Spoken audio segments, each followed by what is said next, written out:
before we get into that game involving the Patriots, all right, Deebo Samuel, I got three for you. So Deebo Samuel has informed the 49ers that he wants to be traded. 49ers have told him that it's okay. Yeah, and that he can go out and find his own deal. And Patriots interest fit, what do you think?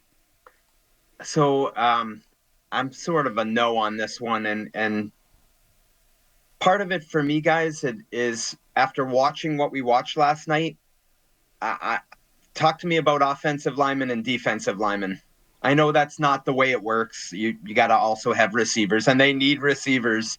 I think for where the Patriots are, the way I look at it is unless one of these veterans like Deebo Samuel come at such a significant cost reduction for what you're paying them or what you'd be giving up to get them, it would have to be like a discount for me to think go for it, right? Build from the inside out, and that's sort of where I'm at. I know that's not the exciting answer, but I've been thinking it through on Deebo and some of the other options, and I'm more convicted than ever after watching the game last night. The discussion should be more about offensive linemen and defensive linemen than before we get to receivers, if that makes sense. But, Mike, this club has so much cap room. Why can't it be both? Well, you'd have to trade for Deebo. Well, you trade for Deebo and theoretically sign him to a contract extension. He's entering the last year of his deal. But this club has, what, $120, $130 million of cap room? Yeah. I think you could re-sign Deebo Samuel and go get yourself a couple of good offensive linemen, too. And that's a fair pushback, John, I guess. And this is not great for talk radio, to be honest with you. I guess I go back to this. Like, find the next Deebo who you could have drafted in 2019 anyway, and you picked the wrong guy that year. There's another guy like that out there that you now I know anyone listening to this would say, well, the Patriots have a 2-decade history of not picking the right guy in a lot of respects. So I get that.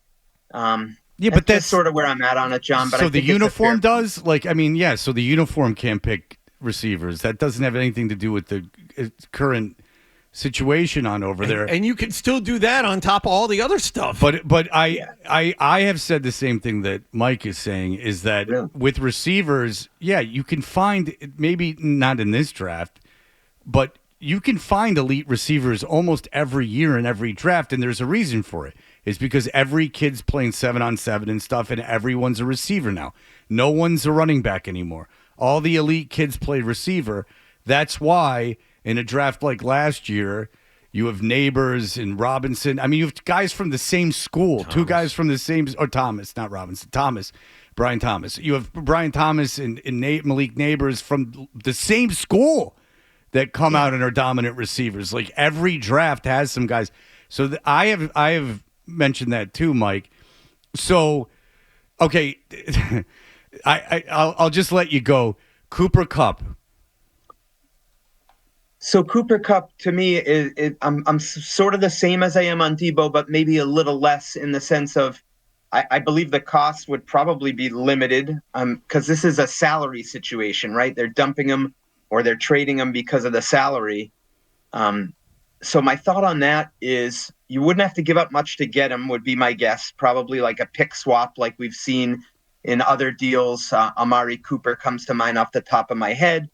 So I'm not as worried about giving up the draft compensation for him. It would be what's the salary and how does the injury history, age, and the fact that he's played half his games indoors, like coming to the Northeast. How does that all fit?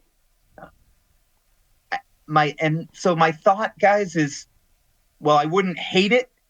I don't love it. I hate it. You hate it. Okay? Yeah. And why? Why? You're taking someone's old trash. What do you need Cooper Kupp for? An old injured receiver? And I heard one of the shows that was at the Super Bowl midday or afternoon was talking to a guy, and he's like a quarterback on the field. Adam what? Thielen, he was. I don't know who he had on. He compared him to Adam Thielen, a guy who can come in and be the leader in that room, can teach the younger kids how to be a wide receiver, that kind of thing. So if he plays, 11, 12 games next year and catches 50 balls, why are you wasting your roster spot on the guy? If you're going to get a receiver or trade for a receiver, get someone. Well, T. Higgins would be the guy, but which you just would sign, you wouldn't trade. But T. Higgins has got his own question marks, so I'm taking it now that you wouldn't want them to get T. Higgins. Well, and so that one's different for me because I think that the age with T. Higgins, he's younger. I would be more inclined to say just go for that one.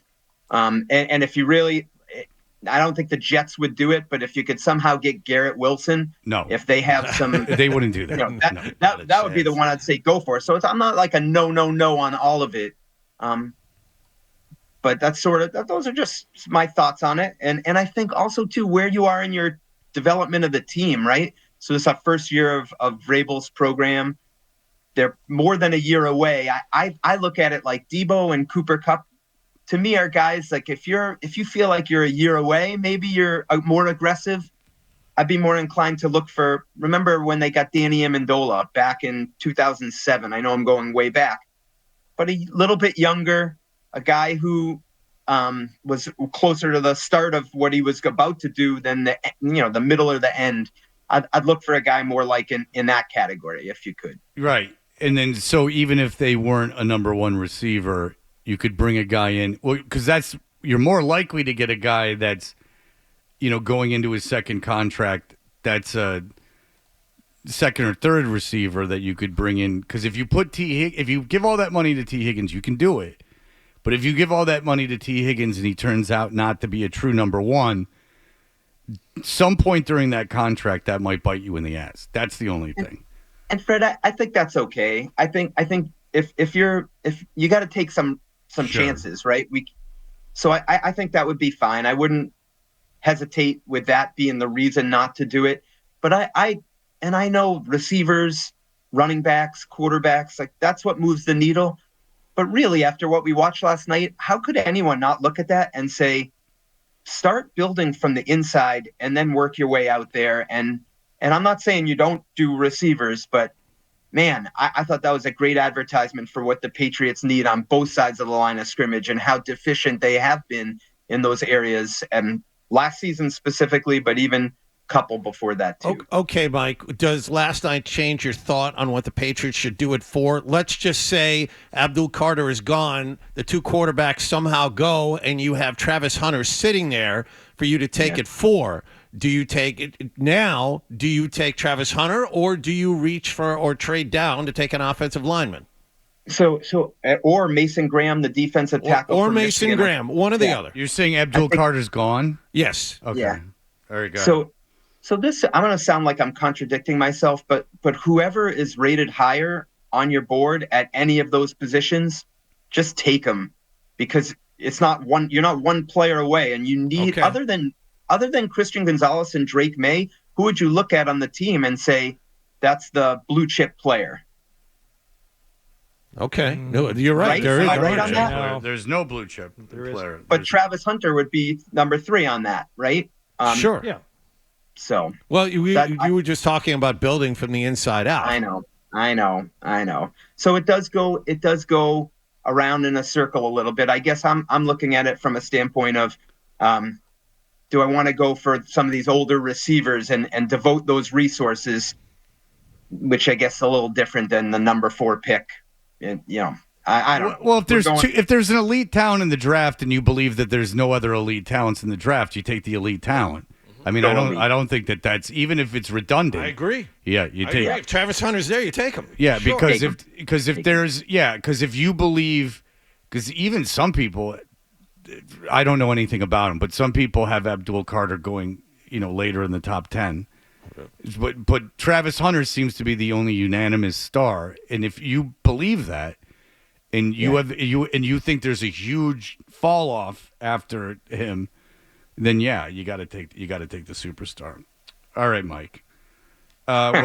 We can't afford to have you on every week anymore. But when free agency comes around, I think that we could scrounge some money up and have you on again. So that would be fantastic. We appreciate everything you've done with us this season.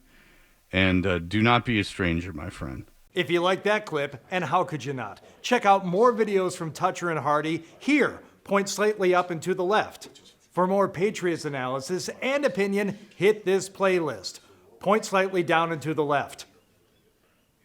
And for the latest from the Sports Hub, download at 985thesportshub.com.